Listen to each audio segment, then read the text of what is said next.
Hello everybody, and welcome to Garden, Quilt, and Art Traditions. Today we are going to make self-rising flour. I learned how to cook from a very young age. My mom got married when she was 17 and my dad was 21. And by the time she was 27, they had 6 children, and I was the eldest. So I always helped with everything: babysitting, cooking, gardening, whatever. I'm just always there and always their assistant. In order to make self-rising flour, it's really easy. You only need 3 ingredients. For each cup of flour that you use, or if you prefer to measure, it's 120 grams.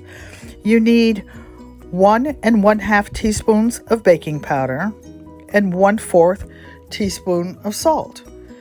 You multiply it for each cup of self-rising flour that you ultimately want to end up with.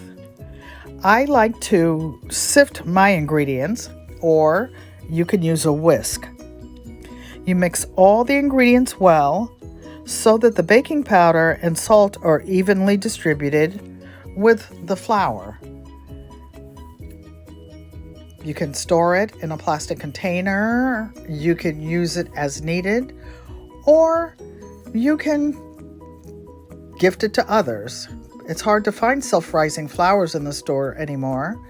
So I will stop talking and let you watch me finish mixing this, and then we will go on to making a blueberry cobbler. Peace, love, and blessings, family. Thank you for coming by, and don't forget to like, comment, and subscribe. Have a great day. Auntie Ellen.